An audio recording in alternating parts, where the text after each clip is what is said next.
Oh. I don't think you want that on. Just pull your headphones out of the socket. Where are they? Here. Just plugged into the sound card. You ready? Yeah. Hello and welcome to the show. It's the 5th episode of Lowering the Tone with me, KT. I managed to grab Lee Rous from the Plump DJs. He came over and done an interview last week. I call it an interview, but it's more just a bit of banter between friends. I'm sure you all know what to expect by now with my interviews. Right, as always, if you want a track listing for this show, you need to go to meetkt.com and hit subscribe. I will also include retrospective track listings with each mail out. Many thanks for all the well wishes you've sent me on Facebook. Yes, I have a blood clot on my leg, so unfortunately I can't travel, so I had to cancel the show at the weekend for Opal 12-year anniversary at Mighty in San Francisco. Really gutted, guys. I'm speaking with Sigris. I'm sure we can do a make-up show at some point. A little bit of a belated celebrations from me. Anyway, that's enough bad news. Here's some good news. I'm going to be a father again. My girlfriend Nadia's pregnant and our little boy is going to be due in May. Needless to say, I'm very excited. Anyway, enough chat. Let's play some music.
show's got a little bit of a deeper feel.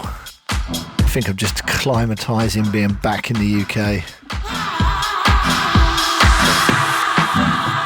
5 weeks in the sunshine in Australia, and now back to the pouring rain. You're listening to Meet Katie on Lowering the Tone.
Must give this a mention, as I know many of you that listen to this show would have been there.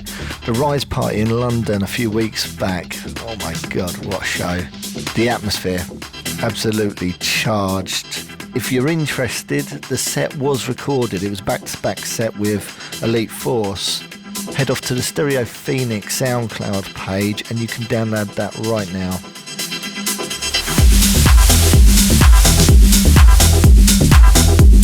There's also another Rise party lined up for November, so put that in your diary. Obviously I'll be updating you as and when I get more information. It's a secret location, so it's going to be a fun one. No doubt it's going to be a bit of driving around to find it, but a bit old school I reckon.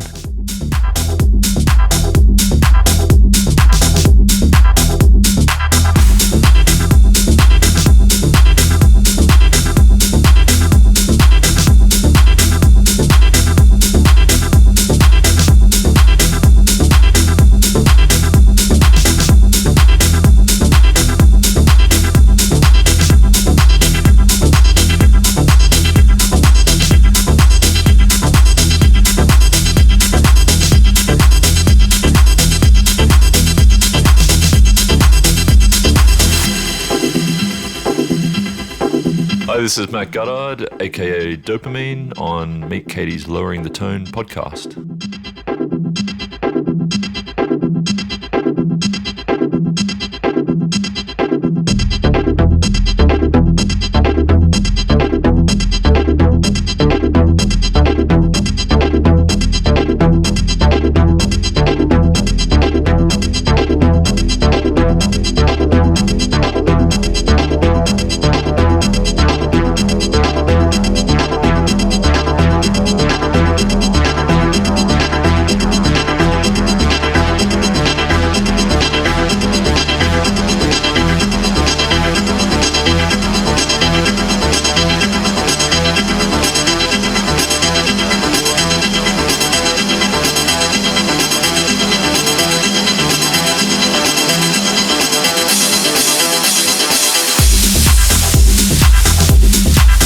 Few shout outs to do.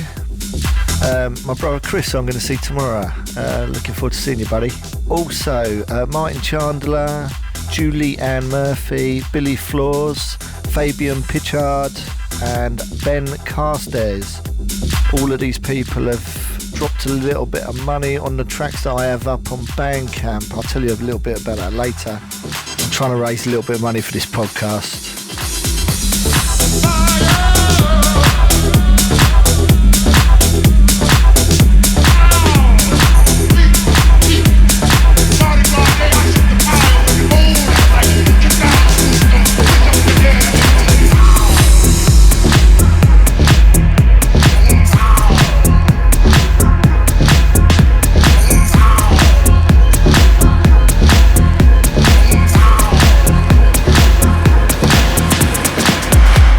Something new from a man, Simon Shackleton.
Wondering if I was ever gonna see something like that again.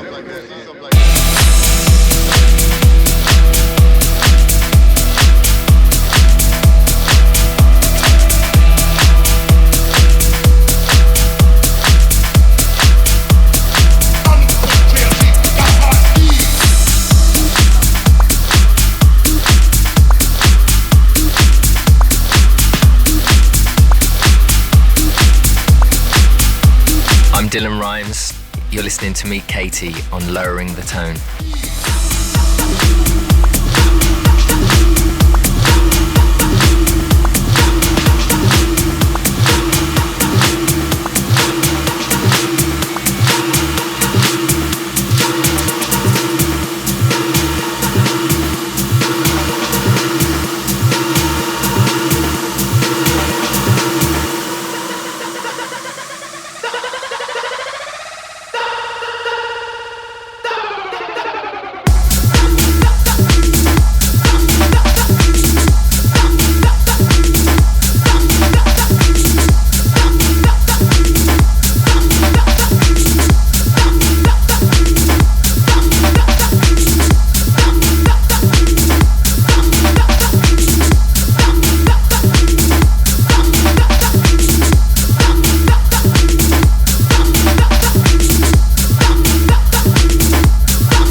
Any of the music that you're listening to, head over to meetkatie.com and subscribe, and I will mail you a track listing.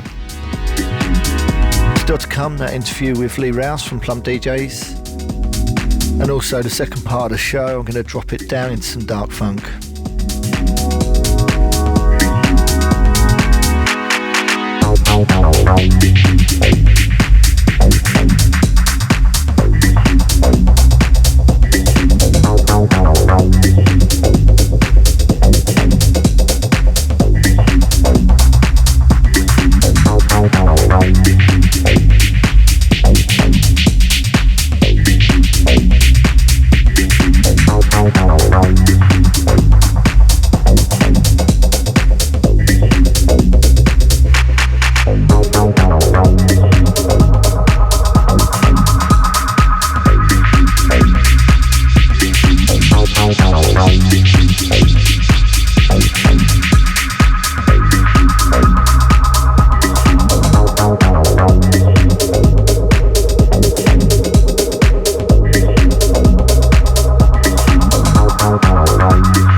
Okay, last episode I did a little comp to give away a couple of Lot 49 t-shirts. All you have to do was make a comment on the iTunes page.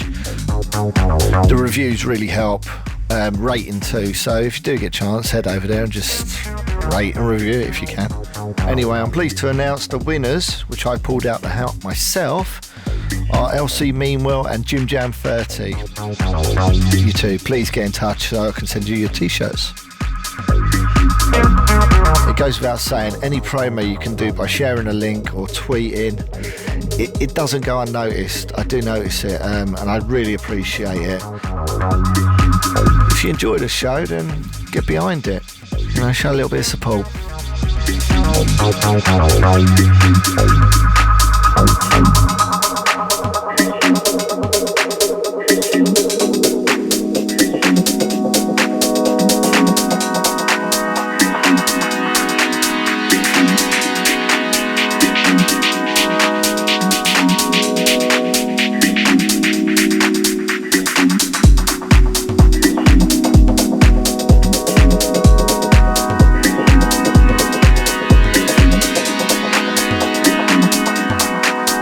listening to Meet Katie on Lowering the Tone.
So I get to a different side of town where I don't really usually too much kick it at, you know.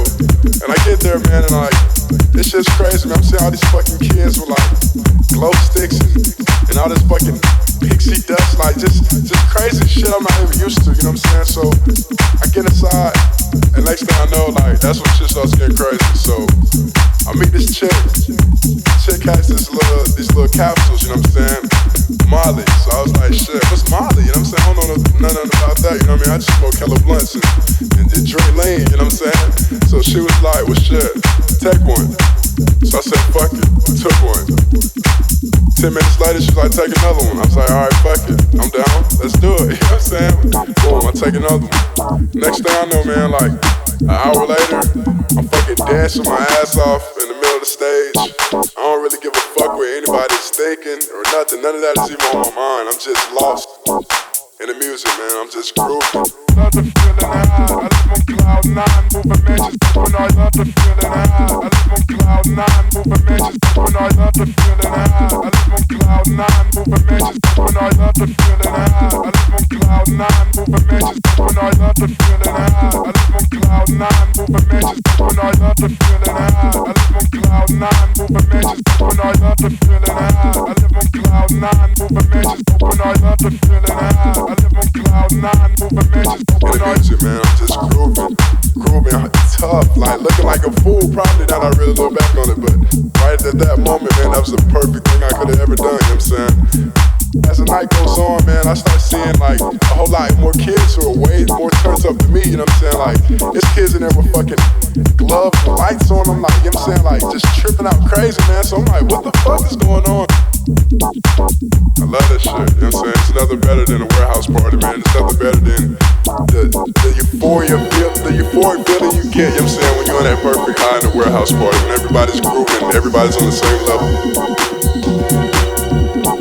Feel this right here, and you look around, you see nothing but smiley faces, you see nothing but people having the time of their lives. Like, that's probably the best feeling in the world. That has to be the best feeling in the world. It's crazy. I don't know, like, you know what I'm saying, the more I think about that feeling, the more I really understand, like, that there's nothing better than that, you know what I'm saying, being lost in the music, you know what I'm saying, being at one with just the moment. Just being that groove, you know what I'm saying? Like, just that groove, man, that's priceless. That's priceless, man, but love the feeling high. I live on cloud nine, moving mansions when I love the feeling high. I live on cloud nine, moving mansions when I love the feeling high. I live on cloud nine, moving mansions when I love the feeling high. I live on cloud nine, moving mansions when I love the feeling high. I live on cloud nine, moving mansions when I love the feeling high. I live on cloud nine, moving mansions when I love the feeling high. I live on cloud nine, moving mansions when I love the feeling high. I live on cloud nine, moving mansions when I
As I mentioned earlier, I set up a Bandcamp page.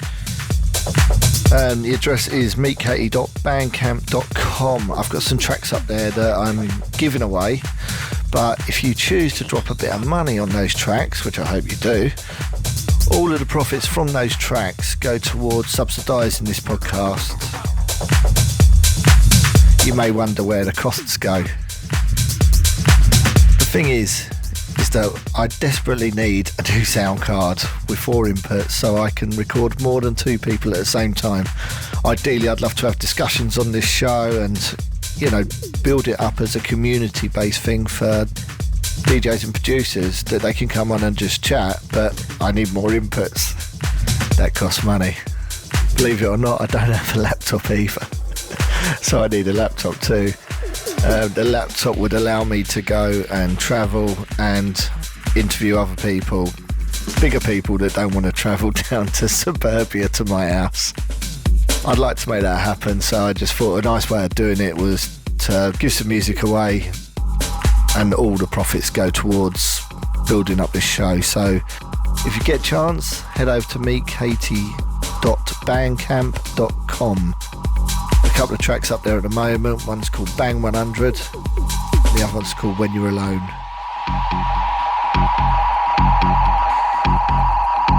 I can see this track being a classic down at Rise. There's not many songs that give me goosebumps, but this is certainly one of them.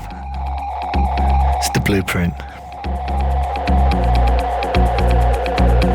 Enjoy.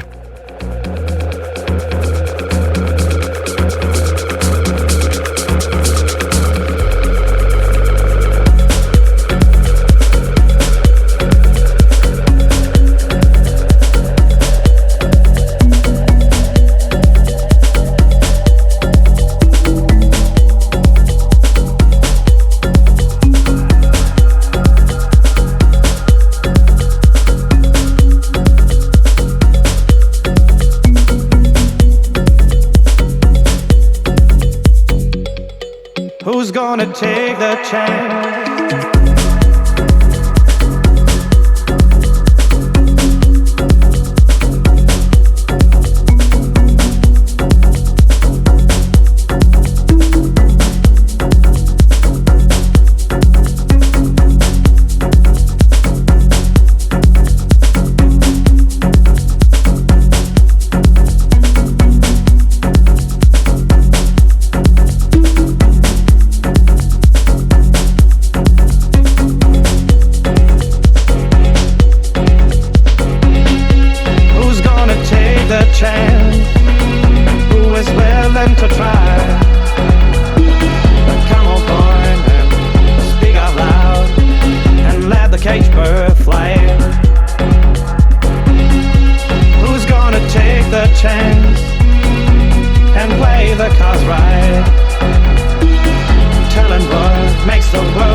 Keep the blueprint tight.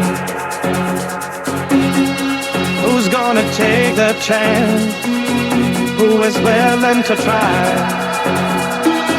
Come on, boy, and speak out loud and let the cage bird fly. Who's gonna take the chance and play the cards right?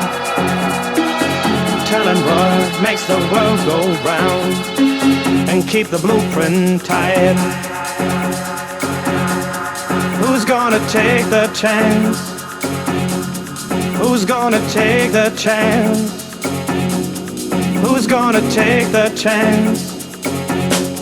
Who's gonna take the chance? Who's gonna take the chance? Who's gonna take the chance? Who's gonna take the chance? Who's gonna take the chance?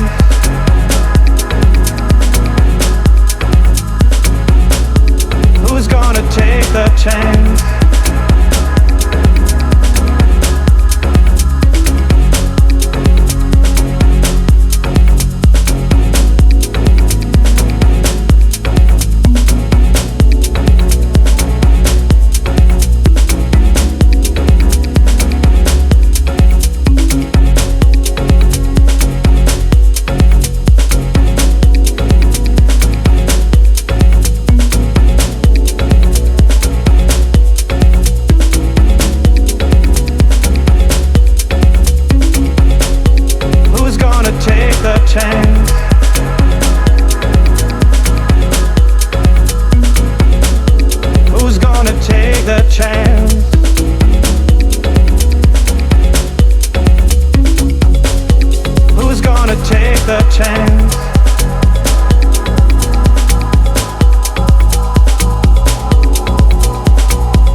I'm going to get a little bit deeper now, but before I do so, I've got a few more shouts.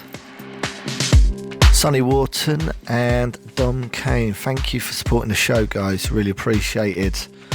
Also, Sam Warren, happy birthday, love. And congratulations to Andy and Claire Beckett on the birth of Isabel. Also, I've got a couple of dates to mention. I'm going to be back at my Dangerous Drums residency in Berlin. That's at Tresor on the 12th of April. Also, the week after that, you can catch me at Tangled in Manchester, which is at Sound Control, on the 17th of April, alongside the legendary Danny Howes.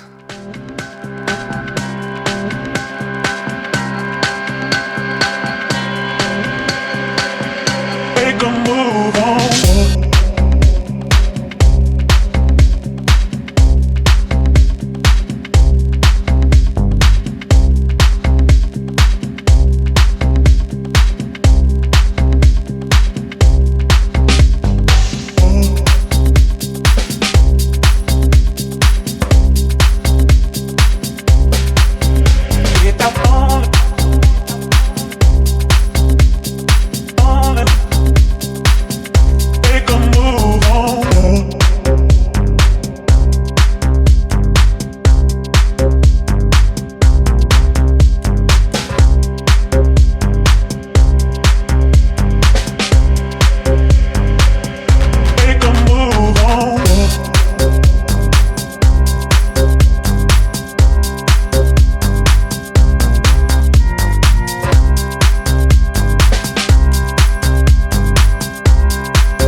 Make a move on.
pain, forgiveness, and strength. It's about the past, present, and what lies ahead. It's about different moments.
Rare I play my own stuff on this show, but this is the second track in one episode.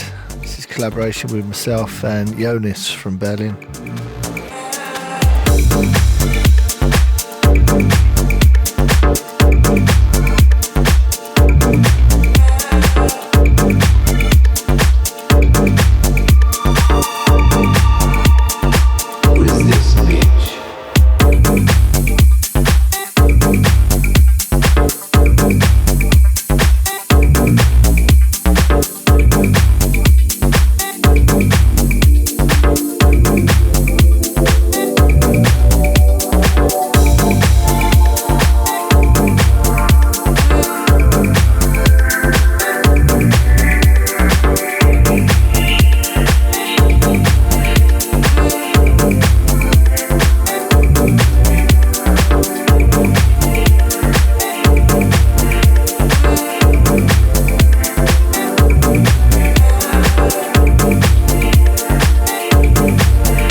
Luscious bitch, she is true, but it's not nice to fool Mother Nature.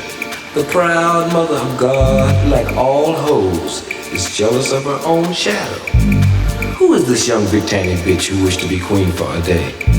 Who would sacrifice the great-grandsons and daughters of her jealous mother by sucking their brain until their ability to think was amputated, by pimping their instincts until they were fat, horny, and strung out. In her neurotic attempt to be queen of the universe, who is this big, big, big, big, big, big, big, big, big, big,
to meet Katie on Lowering the Tone.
You're listening to Meet Katie on Lowering the Tone.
I hope you enjoyed the deeper selection. It's become a bit of a feature on this show. Right, let's get to this interview with Lee. Exclusive. I'd like to welcome Lee Rous from Plump DJs. Good evening. To my humble abode. It's a palace. It's a palace, dear boy. Thank you for coming down. I know that we've had some ups and downs with the travel today.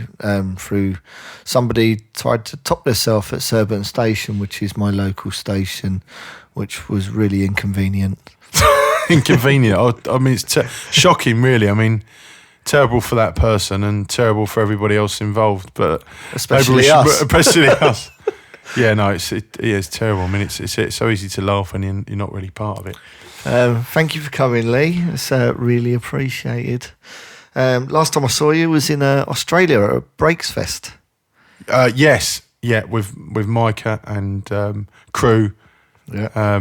And yeah, fantastic time actually. It's always special going to Perth. I think still being consistently the home of breakbeat as it is, we get a wonderful reception. We get treated really, really well, and we've got people that are there that we now call family, haven't we? Really? Yeah, it was a cracking show. I know we were actually diving straight into it. I've got a bunch of questions and a load of questions I want to go for it. But let's just talk. Let's just talk.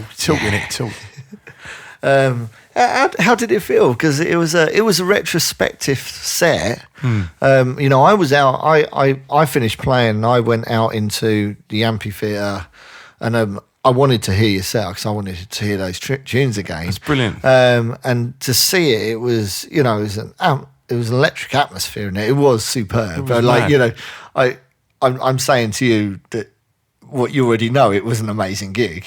Yeah, it was. But from an audience point of view, I was up there with friends watching it from a punter's point of view, and it was great. The tracks to me didn't they hadn't sort of dated.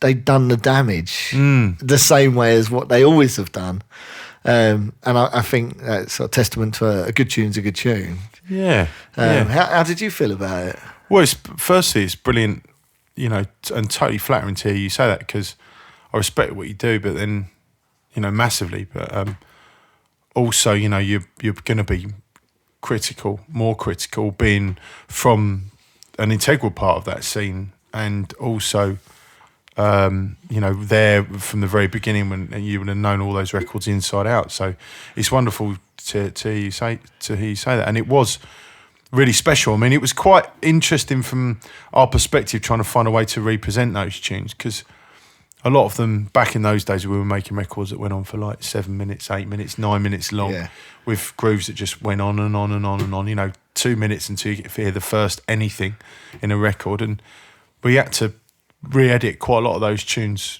taking sort of, what's the word, more linear parts out of the tracks just to make them sit in the modern environment, especially when you're coming on after Futurecast, who, plays in a very typically modern style, drop after drop. Records are in for 2.5 minutes each.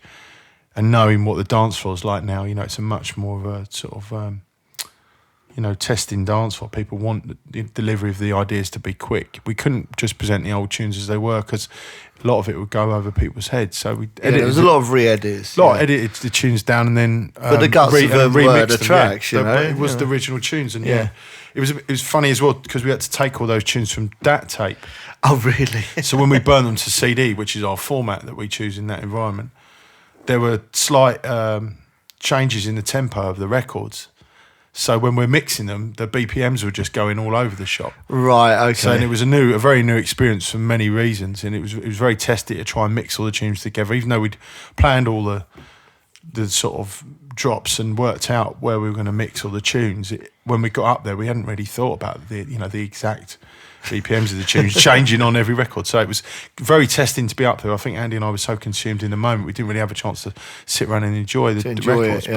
But I know a couple of our friends said they were in tears, so that made us cry immediately, and it was probably, I think, one of the best gigs we've ever done in our lives. Well, mate, I saw it firsthand. I was there, and that's a nice feeling. It's special. It's a nice feeling, because what they say, you're only as good as your last gig. Yeah.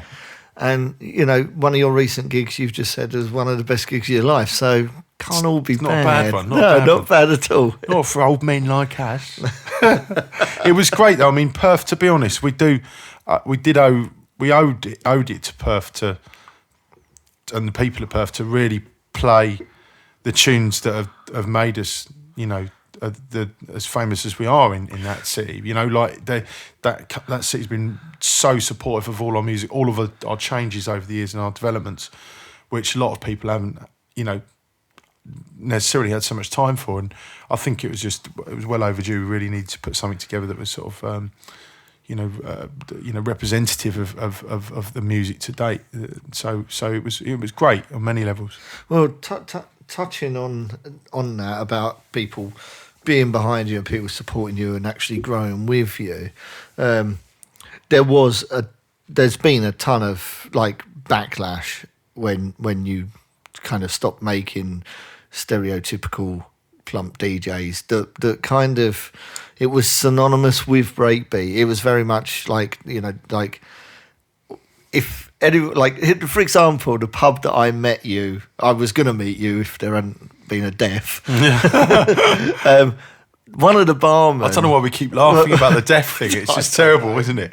It's shocking. But anyway, the barman at that pub, you know, I got chatting to him one day and just about music, and he said, "Oh, what are you doing?" I said, "Oh, I sort of make, you know, kind of music, and you know, it's sort of techno, it's breaks and it's this and this and that." And he went, "Oh, breakbeat, Plump DJs."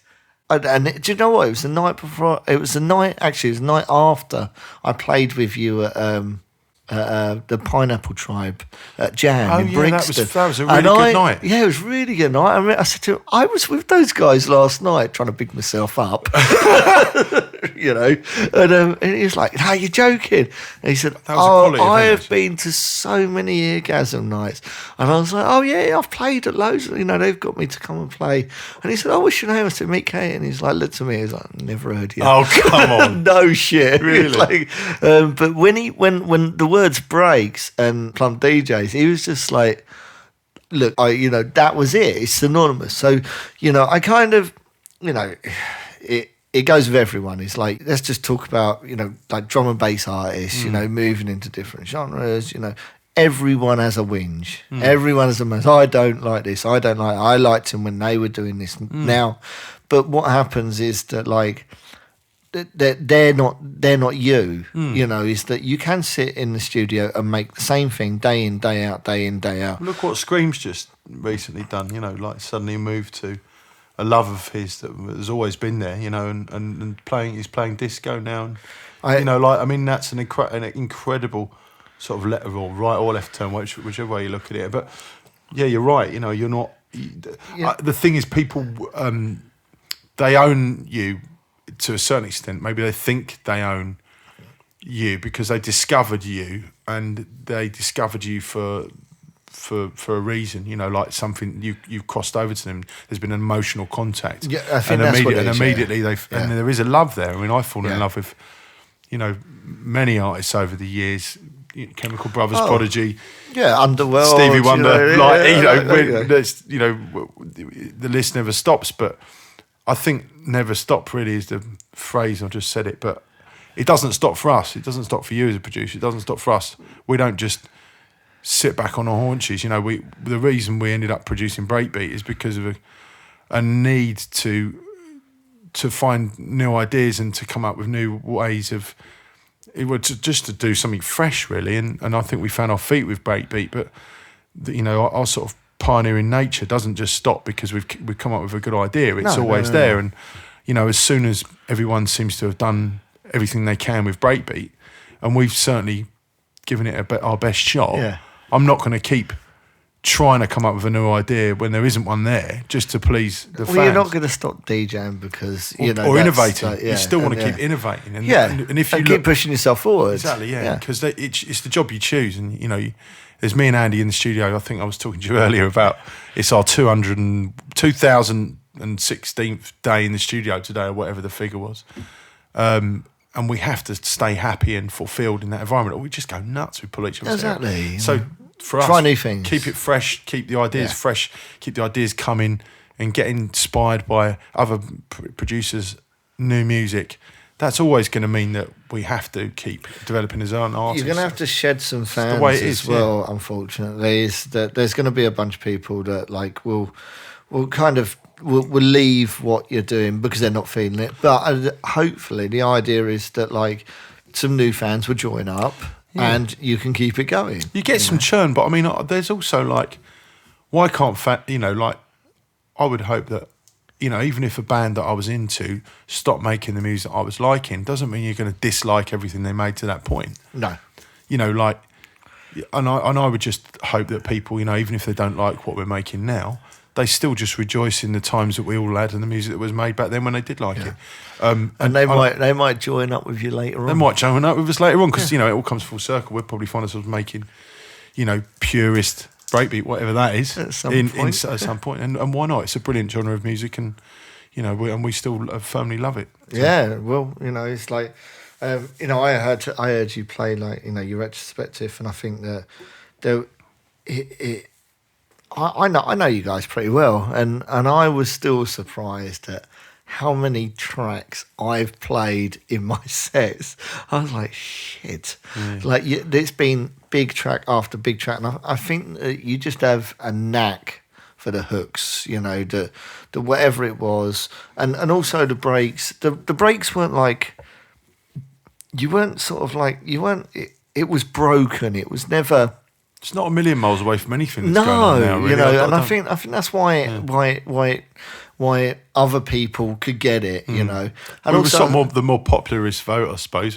But I think if you look at our first album, the difference between, say, War Galaxy, the remix we did, and which is basically a sort of disco record, really, the sort of beefed up disco record, and then Scram being a sort of progressive techno breaks record. On the same album, I don't know why anybody can ever be upset with our progression now, because we're still only progressing within the same genre, the same environment. I mean, it's still dance music. It's still dance music, exactly. Which is now pop music too. So, I mean, I don't think anyone can be that specific. Scram was an interesting record because it was so simple but so big. And it just kind of, I think that opened... Big but not clever was a comment we heard at the time. Oh, really? It was, do you know what?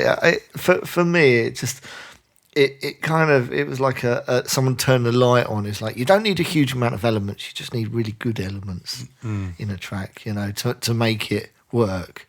A handful of really good elements. And it's like... I think that gets lost with young producers, like overloading a lot of the stuff that I get sent. They sound like a mix.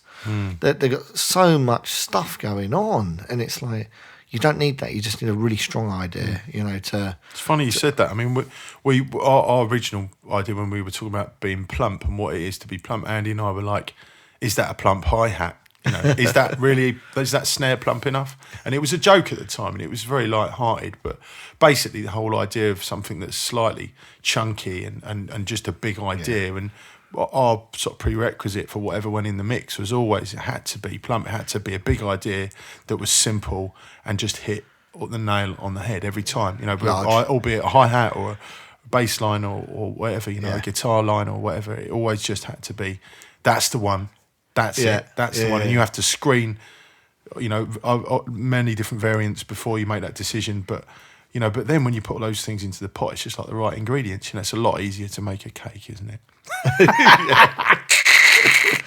Big fat cherries. Talking about plum. Tony Slackshot asked a question on our Facebook. I just got to get to it because I thought it was quite an amusing one. Do you know any other artists besides me and himself? Apparently, he's named after a porno as well. Oh, really? Slackshot? Yeah, apparently so.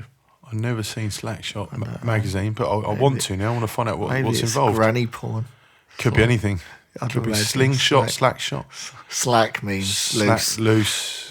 Maybe people people with problems with erectile dysfunction. Maybe. Do you know any other artists that have followed a pornographic No, not really. Not off the top of my head. Bass Bin Twins. No, nothing pornographic about that.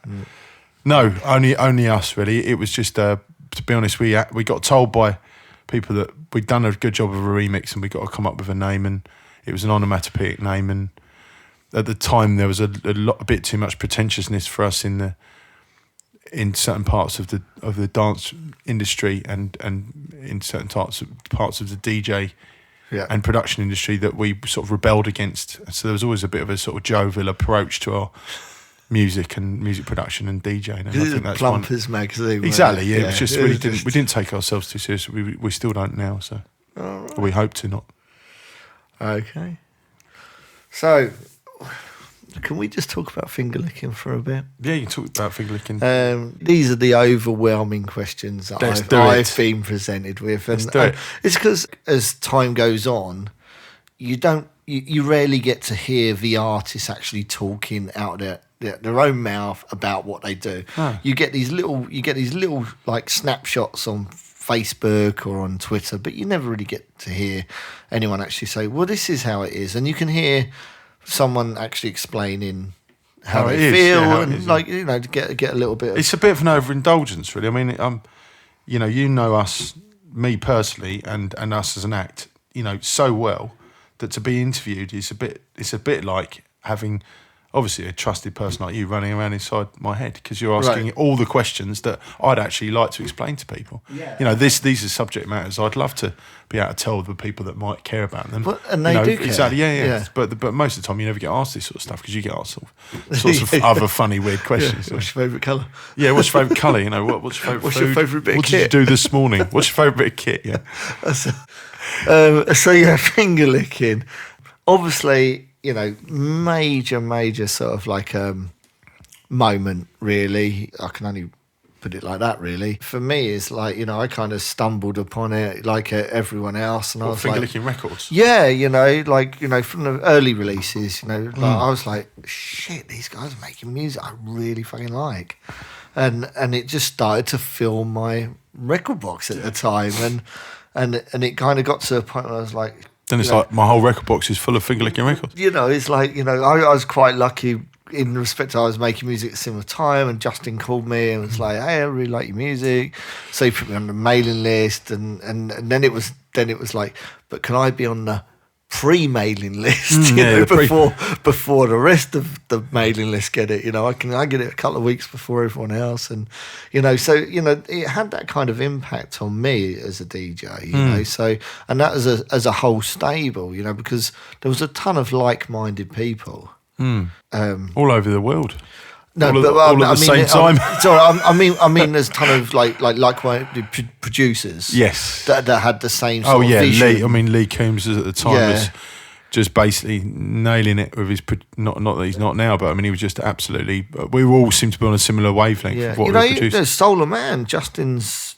Justin and Jem absolutely killing it, and they were making some fantastic dramatic twins. It was a really all integral parts of that the whole thing, and then the shop as well. And the shop was great, and all the people involved in making the label work, making the shop work. But I think for there's maybe a lot of people that have got on like this train a little bit late. Finger licking was based above a record shop called Vinyl Addiction, and that's where a lot of DJs used to hang out, and they had a bar on the middle, which was the ground floor, and then on the first floor they had the office.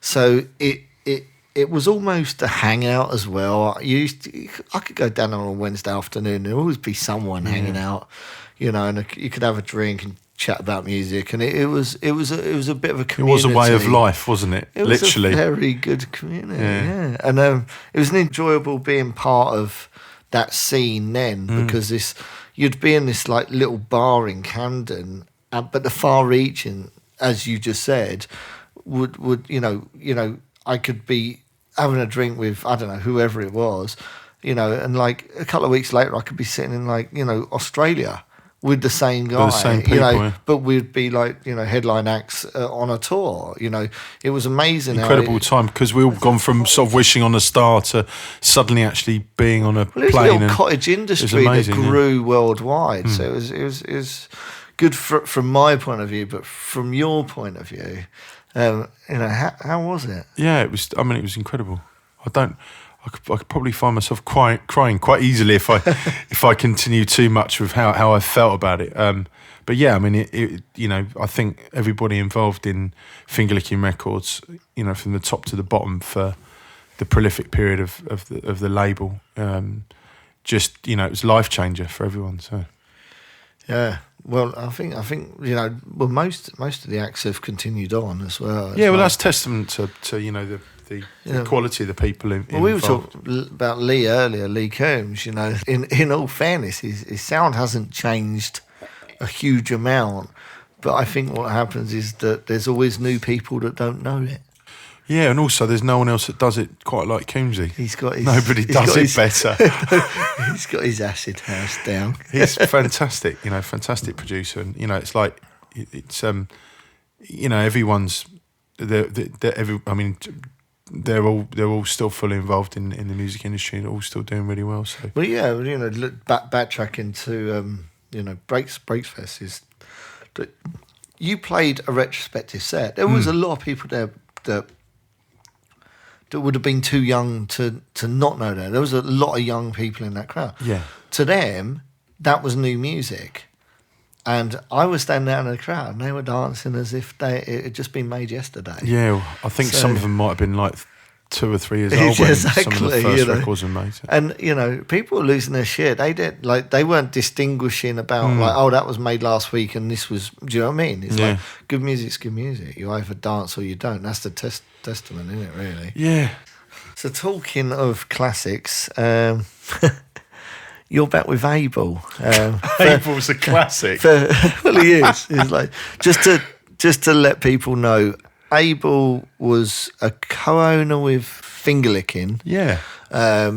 When Finger Licking disbanded, Abel continued the agency because, like, agents in management. Yeah. Yeah, because Finger Licking had a very strong management company as well. Yeah. You've since, because we're going to get to Grand Hotel in a minute, but like, you left for a while. You've come back to the management, Abel being management. They don't release any Finger Licking records now, do they? That stopped. No, I think just more recently sort of stopped. But they still have a good vehicle to put music out. They have all the channels locked down. I mean, obviously the route to putting records out now is a lot simpler. Back in the day, we needed a record shop. You know, you needed to put vinyl in mailers. You needed to, you know, distribute that stuff by hand. Labour intensive, also a real joy. You know, that labour was a labour of love. It was great fun. I worked for Frescanova Records for 2 years as a runner, and I know all about the process and right first hand. Who was behind Frescanova? Because Dave and Vicky ran Fresh Records. Aston was doing stuff as well, wasn't he? Yeah, Dave and Vicky ran Fresh Records originally, and then Matt Cantor and Andy actually earlier on were signed to Fresh Records. Andy, my musical partner, and Matt Cantor, Freestylers. Andy Gardner. Yeah, and then and Aston was involved making productions. Aston from Freestylers. From Freestylers, and Andrew Gallier, who was also in the Freestylers. Okay, I didn't know there was someone else. Yeah, and then you know, one thing led to another. Andy and Matt and the guys all talked about starting a subsidiary record label called Frescanova, which allowed the artists to release underground music. And at that time, all of us started rebelling against the house music that we'd sort of grown up on, really, for a long period of time. It'd become very too glam for us and too commercial, and we'd lost any balls and grit and innovation that we really liked in music from the off. And the dance rave scene at the time had sort of lost all of that. So we decided to start making and producing and promoting breakbeat under the Frescanova. It was pre-finger licking, wasn't it? Yeah, it's pre-finger licking, and it was sort of birth. I've got a ton of your records. Birth of a genre, really. We're in my front room. It's like my rack's a record. I've got Frescanova records. Yeah. I mean, we were so. I mean, obviously Andy and Matt, having a production career already, weren't so naive at the time. But I mean, I was a new bod on the scene and just trying to get involved in the studio, making teas, and managed to get in looking on a couple of tracks. And it was a very organic environment. You know, we were putting on nights in London, same time as other people were all over the country and the world, early fledgling breakbeat nights and community, as you were talking about earlier. You know, one thing led to another. Why were we talking about this? I've forgotten. I've lost my train of thought. We're talking about why you went back to Able. Yeah, there we go. But it was. So yeah, it was a follow on from that. But we're talking about Able, the management company, finger licking. How on earth did we get onto Frescanova? So I've lost my train of thought. Because I know they're managing the freestylers now, and they're looking after you. Yeah, and they're looking after Crafty Cuts. We're a similar type of people. You're all interrelated. I guess. We're all interrelated in a way. You know, we're a very similar type of people, and that's one of the things that held us all together during the finger licking years and during the Frescanova years as well. And you know, after Andy and I had been through, you know, quite a journey really through finger licking, and then agency wise through 2 other agencies. What other agencies did you go to? We were with Coda for a while. Yeah, I was with Coda. I was with Coda for 9 years. And then we went to Accession. Oh, how was that? That was great. Yeah, we probably had one of our most prolific years. You know, or with Accession. But because they disbanded as well, and they've kind of got. I think they've got back together again. I think they're doing it again. It's Sasha's agency. Yeah, they've got a lot of the agents went to. I can't remember what it's been called now. I can't remember the name of it. Don't know about it. Where James Abelia is now at the moment. I can't remember the name of the agency. It has eludes me. But yeah, it's, you know, agencies and management, they come, they go, they swap, they change. It depends, doesn't it? You know, like, but what I mean is the agents themselves move, and they move with like different genres, different things. Like I remember when I was with Coda, I was there for 9 years, and my agent said to me, "It's like, you know, you're the only one that makes music like you on my roster. Everyone else is dubstep and drum and bass." And he just. That was when he was doing Scream, Banger, and he was doing like Andy C and da. I think that was our problem with the specific place we were with at Coda. I think we found we were just being booked for quite a lot of left field gigs that, you know, where you were being programmed alongside drum and bass acts or hip hop acts. Yeah. And I think there wasn't no one was doing a bad job at all. It's just. We weren't sitting comfortably on that roster. It wasn't your thing. That was our music's always had more of a kinship to house than it has to drum and bass or to hip hop. Although it has. Thank you for actually saying that, because a lot of people that like breaks feel that like, oh, it's breaks. Well, it must be something to do with drum and bass or hip hop. It's not. You're not always tied to that. Hip hop. Yeah, I mean, you know, that's what we grew up with in the 80s. That was one of the passions, that the grit that we then, you know, got back in touch with in the big beat era, and that's, you know, that love of hip hop really. Yeah. And, you know, and then fueled by the innovation that was happening in the drum and bass scene as well. So that it's not like we're not connected to those scenes, and it's not like we don't respect them, but it's just that we've always had more of a kinship in our sound to house music than I would say drum and bass or hip hop. And it doesn't take rocket science to look at that at all, to understand that.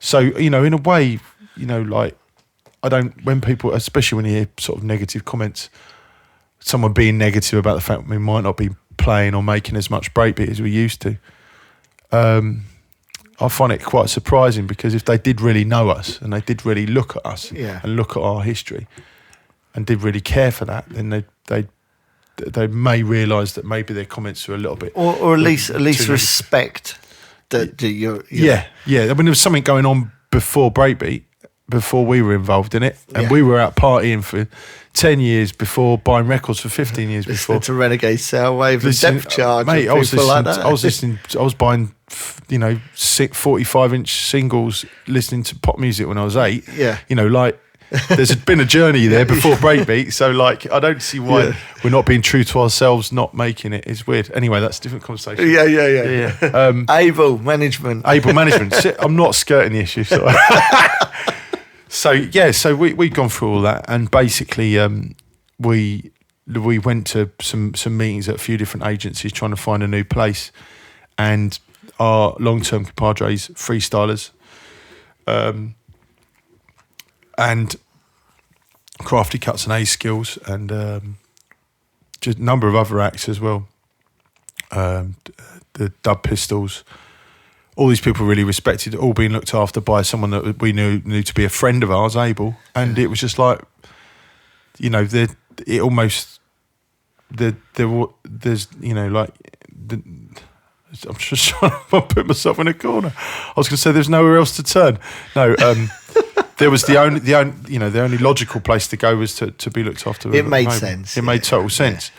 And what's amazing is we're still doing it all, and we're still pretty transparent. I mean, I speak to him on the phone every day. I'm always hassling the guy. He must hate me, but we're still doing it. We're still making it happen, and I think it's a testament to the success, the relationship we've got, and the decisions we make.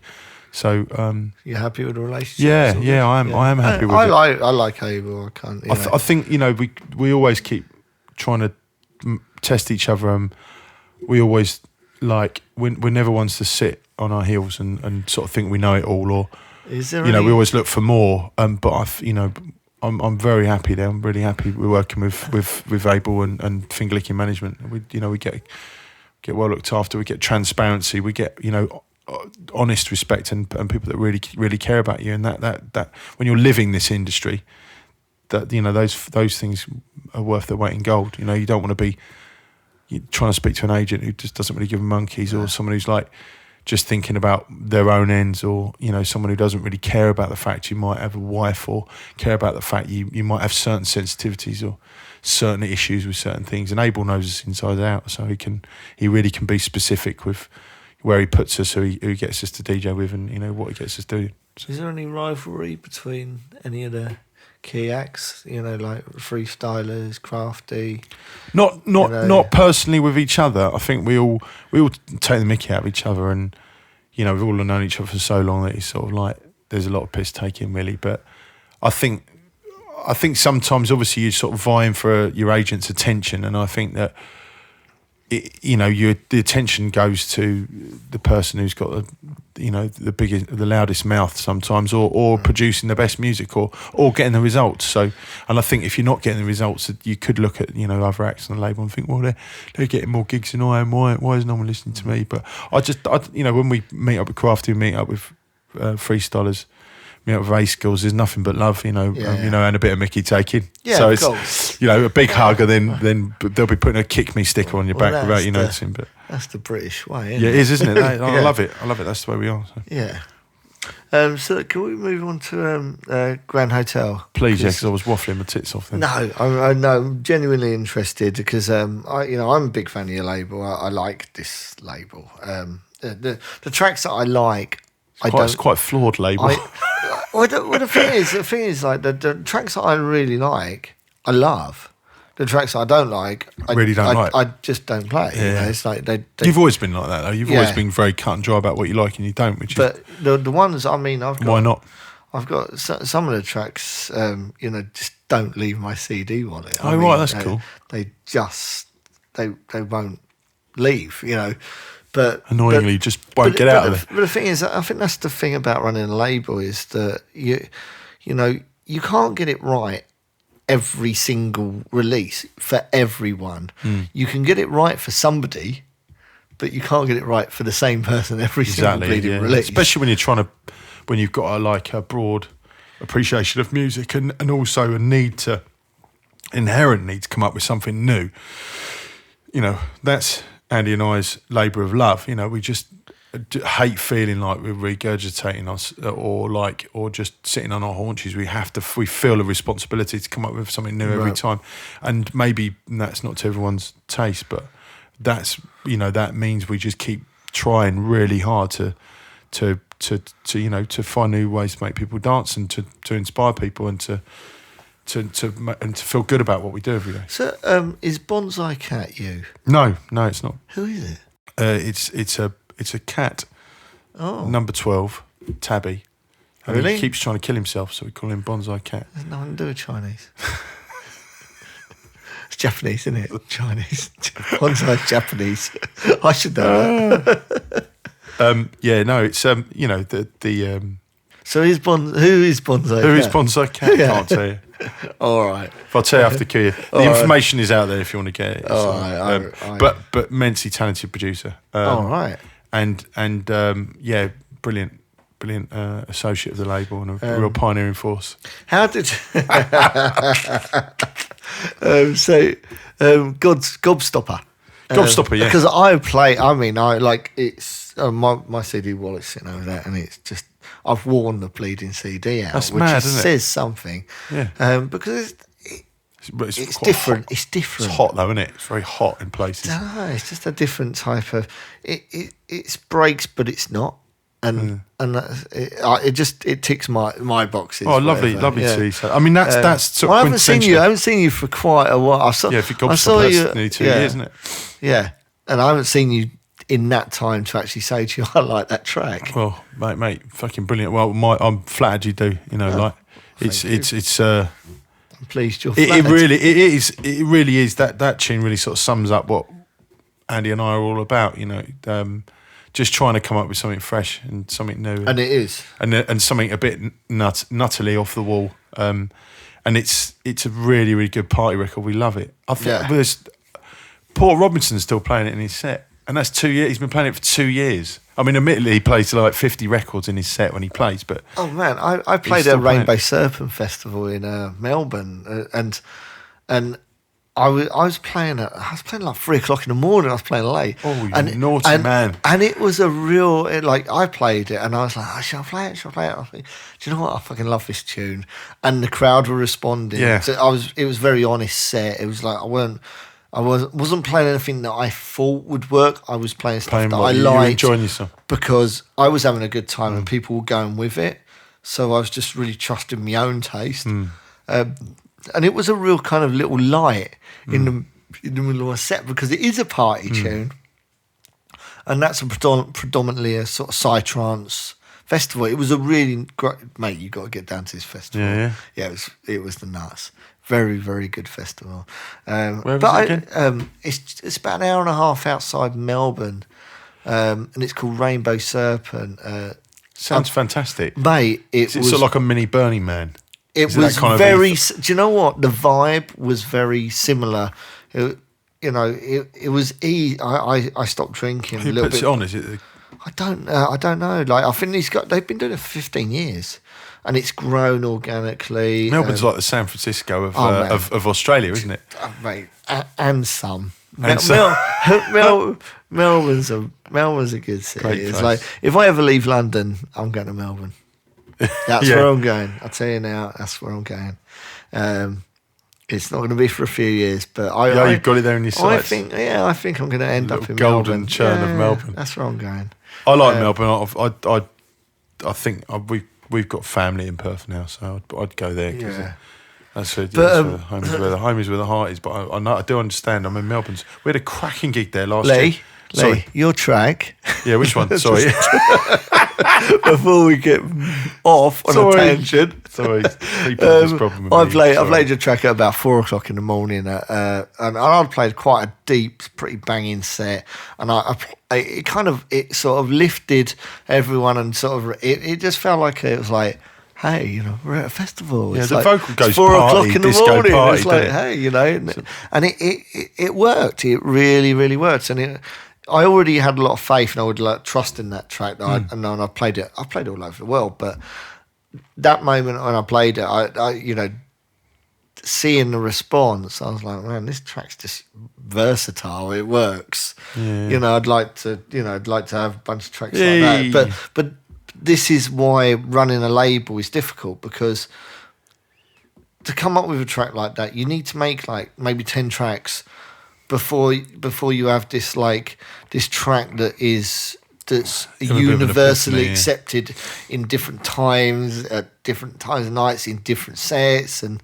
is that you kind of you need to be producing for a while to do that. You can't just stumble upon something like that. Do you know what I mean? Because, and also is that even the way the bass line's programmed, everything about it, the production on it is fantastic, and it's fucking loud. That track is really loud. Please tell Andy that. Please remind him how loud that track that is exceptionally loud. He's he's a perfectionist, and to his credit, but his fascination, strangely enough, on how loud everybody else's records are. That's loud. I know that's loud, and it's funny because he's really driven by sonic perfection and trying to get things to sound as heavy as possible. Really, in our sort of style of music is quite key at the moment, and. He will love the fact that you think it's that loud. Maybe I'll be able to turn him down to 10 or 9 rather than having him up at 11 all the time, which he is at the moment. Big tune, man. So can we get on to London? London is like I rarely play in London. I played this weekend, like I mentioned to you earlier when we had dinner. But you have residency at the Nest. Yeah, it's not really been like a proper announced residency. I don't know why it never has done, but I suppose the Nest over the last 3 or 4 years is probably one of our most regular points of call. We also play at XOYO occasionally, which is a really, really nice place to play. And that venue's come on leaps and bounds in the last year or two. And we've found the people that promote and organise both of those venues to be, probably, second to none really in London, like in terms of their forward-thinking attitude and their quality of programming, and they look after us, and we just this is the best place for us at the moment. We really like that platform, so we do that. Yeah, I've never been to the Nest. I've heard great reports about it. It's really cool. The venue's like, the sound system's now absolutely brilliant. The venue feels, it's a basement venue, just like the kind of stuff you'd like, Mark. It feels like it's been there for a while, and it feels like sort of naughty and sort of slightly sort of dirty.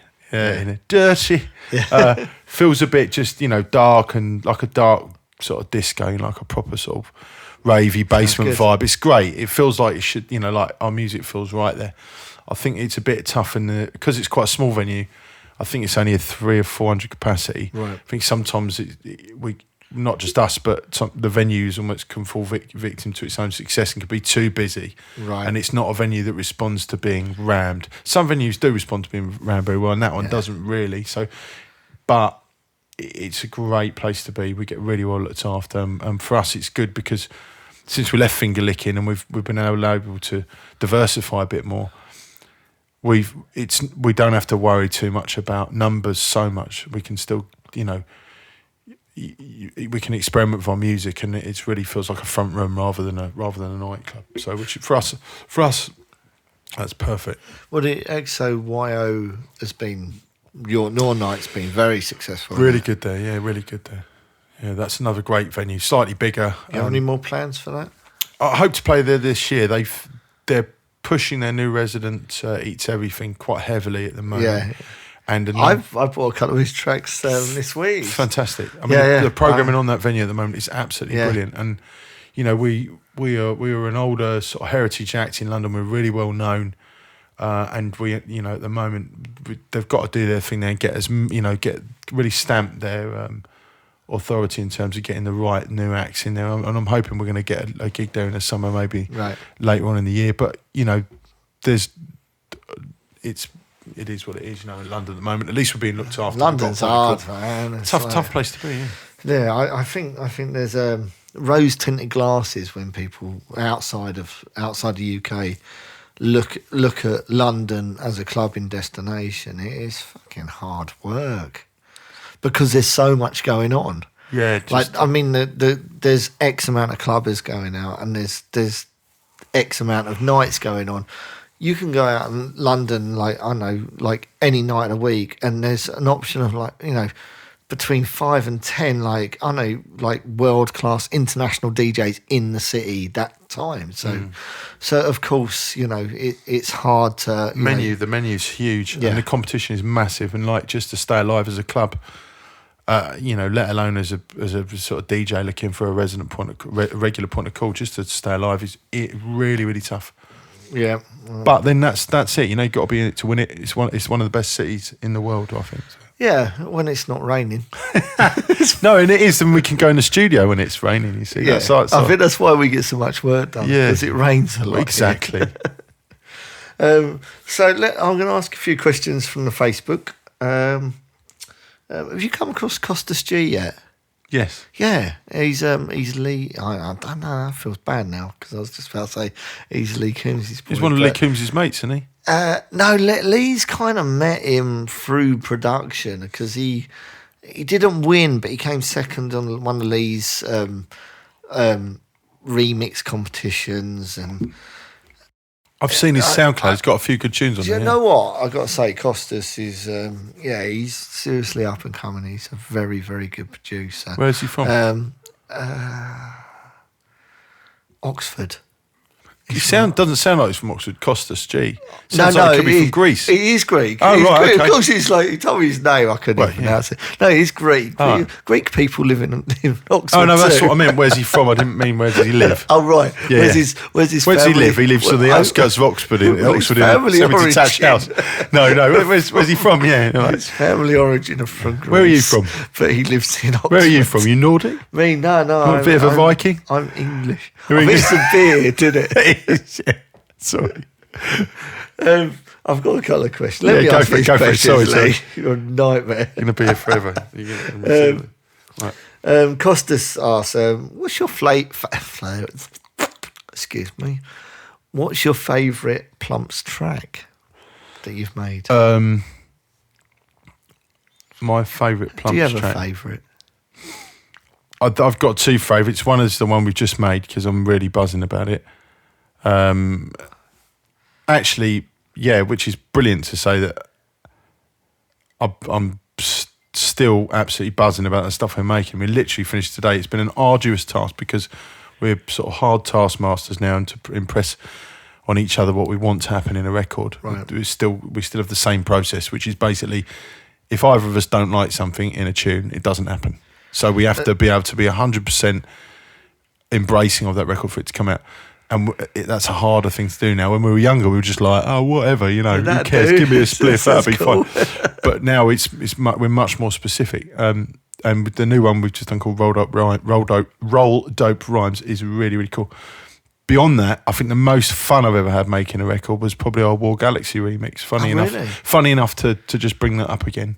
Right. But I think because of the naive situation I was in at the time, and the buzz that we had at the time between the two of us, not so much in the feedback we were getting, on a bit larger scale. It wasn't like we were getting big reviews or travelling long distance in planes at the time, but we just had a knowledge between us that it just seemed to be everywhere we played records in these small clubs, 200-300 people. And every time we got in the studio and came out, we just saw this sort of electricity and energy that was just really hard to deny. And I think and we were both very hands-on in that remix as well. We had all the original parts from War, like, right down to the sound of people's toes tapping in the studio, right, and this massive menu of sounds at our disposal to do the remix. And we loved the original tune so much. So that was the second.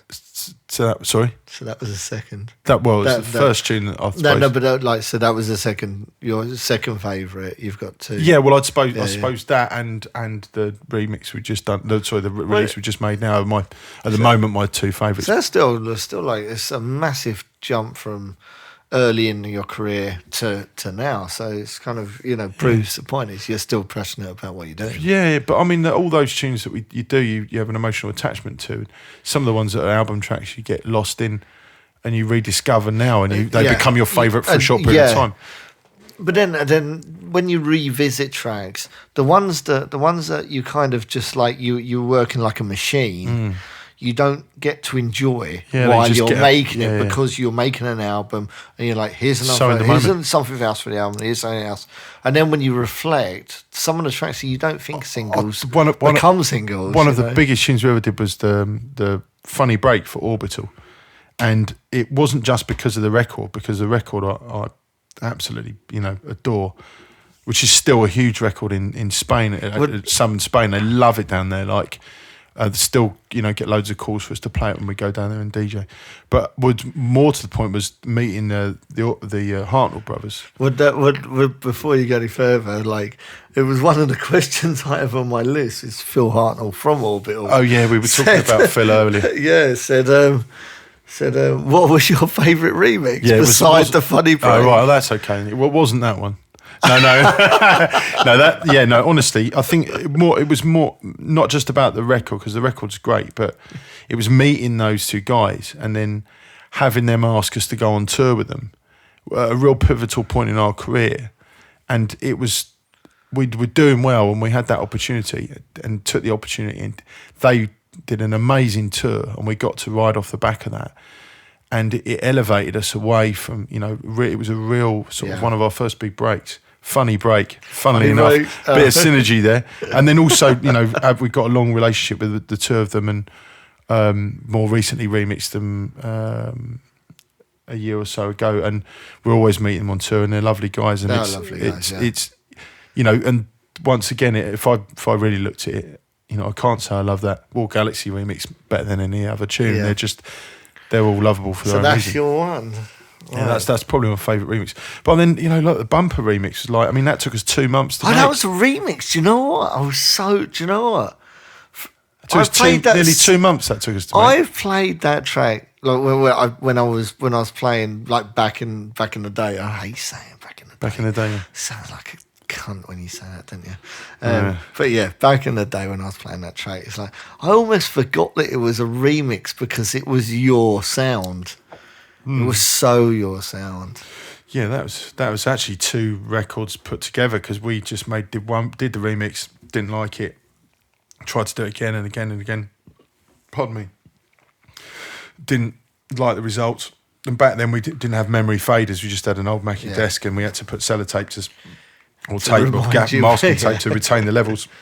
And we were so precious about the mix quality at the time that we couldn't allow ourselves to rely on tape holding, volumes and various levels.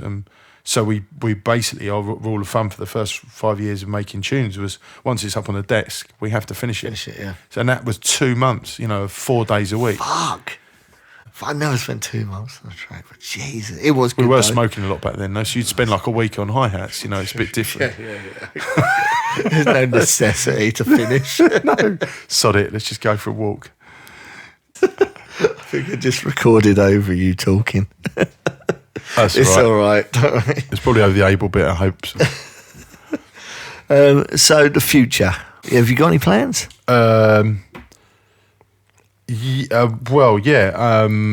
Achievement-wise, in terms of Plump plans. Well, yeah, like where do you see yourself in a year, like with Plumps? Where would you like to be? Well, we're still doing, like, musically, like creatively. Yeah, what everyone's got like goals. Well, I mean, we've got sort of.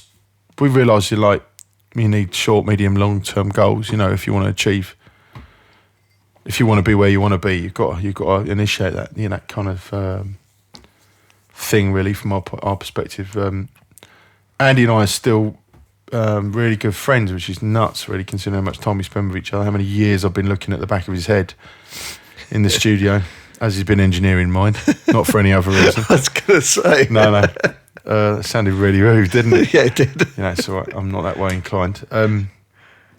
But yeah, the service, I turn up at Andy's at about 11:30, 12 o'clock. We go downstairs, we make a cup of tea, we start making funny noises, trying to make tunes, trying to innovate, trying to come up with some new ideas, and people still like what we're putting down, and we're still getting gigs, and we love it. We love every day working there. We haven't changed the routine. We're not making music for films or TV or anything. That's what we do. We do Plump DJ stuff every day. It's wonderful. It's a wonderful life. We'd like to just keep doing it. I think for our own health, mental health, we're continually diversifying, and more recently starting to do some more vocal-led stuff. But none of it's really seen the light of day yet. We're just sort of experimenting with this, more vocal work. But we've already done vocal stuff in the past. Talking of which, sorry to interrupt you. No, it's fine. Like an old singer that I used to work with called Imogen Andrews. She plays in a band, and the singer of their band's been working with you. I think her name's Harriet. Harriet, yeah. It is Harriet, yeah. Yeah, we've done a couple of sort of experimental tunes with her. She's got a beautiful voice. Yeah, she's got a great voice. Yeah, she's a really, really nice person as well. Like really, really kind person. Real talent. And we've worked with some beautiful people along the way. Some fantastic vocalists, Jermaine Jackson and Gary Newman, and Louise Rhodes, and the beautiful people, beautiful voices, just really a lot of fun and very fulfilling working with these people. And I think that's something that we haven't done for some time, and we're really enjoying doing these sort of extra projects. But we're still like, our roots are in the clubs. We love making club music. We love DJing, and we love kicking the shit out of the place. and we're just, we like tunes that make you go, what the bass lines that make you go, oh, bloody hell. Well, it's nice to stand back and see a whole crowd as you finish with it, the arms in the air. It's like, it's like buying 1,000 people a drink, It never gets boring, does it? It doesn't. It's fantastic. Being part of that, making that many people happy, it's just, it's a very addictive process. I say, it's like, you've probably made a lot more people happy. No, we've all had that feeling, Let's just quickly, before we end, free music. I know you guys give away a lot of re-edits, new tracks and bits and bobs. Where can people get some free music from you? Free music from us. We don't give away as much as a lot of acts, purely just because there's only so much time in the day, and when you think about doing a re-edit or a kind of bootleg, for want of a better word, it actually takes quite a lot of time. So a lot of the time we give away what we can. That we do a few mixes each year, and but that's generally on our SoundCloud. So if you just go to Plump DJ SoundCloud and you look at our specific SoundCloud, you'll be able to download a variety of free mixes, going right back to 3 or 4 years, and edits and bootlegs, and also listen to all our new stuff firsthand as well. If you want to listen to anything that we're doing, that's the earliest you're going to be able to hear it before it gets to Beatport, before it gets to radio. Right. So check out our SoundCloud. And I urge all music lovers to get on there, because it's a great way of listening to, first-hand, unadulterated music. Yep.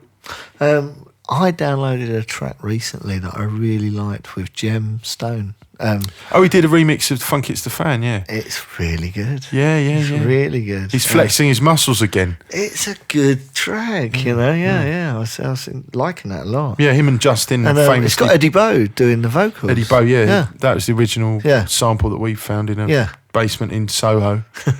Flicking through, sifting through crates, and found the vocal, and then made the Funk It's the Fan tune. And Jem's love of disco and funk just shines through there. I think he really enjoyed making the record, and it's really good to hear him making music. And for people that don't know, Jem was partners with Justin with Solar Man. Yeah. So he's 50% of Solar Man. Yeah. And they pioneered the finger licking records with Abel for Justin, Jem and Abel, for the predominant period. Like, we wouldn't be anything without them. So there you go. Well, we as in me and Andy. I don't mean you, because you had your own thing. I have my own thing. Yeah.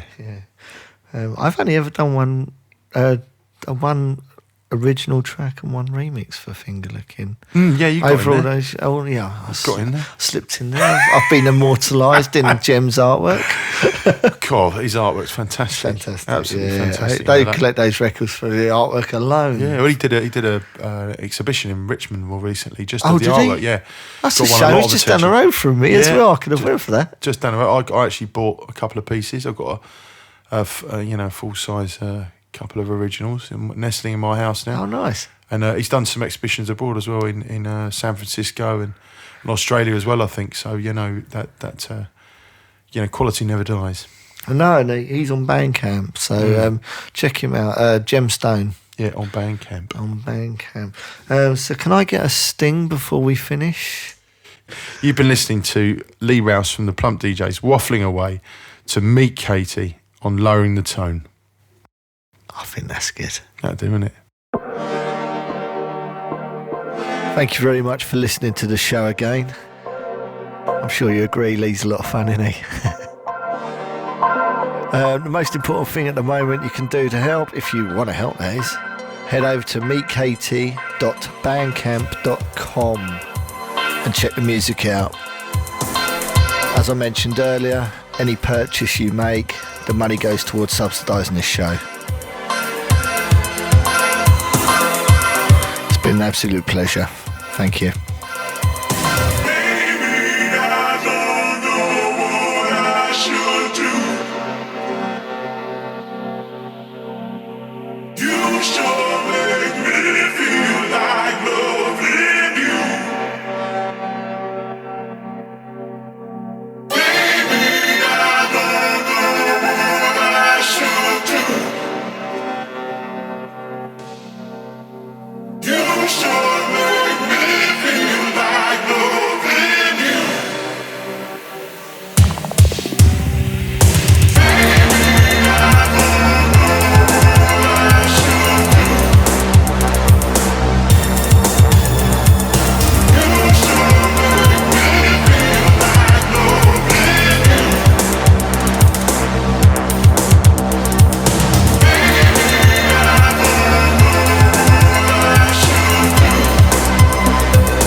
The end.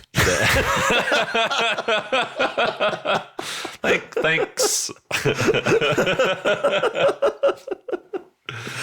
don't know where we're going after that. Right.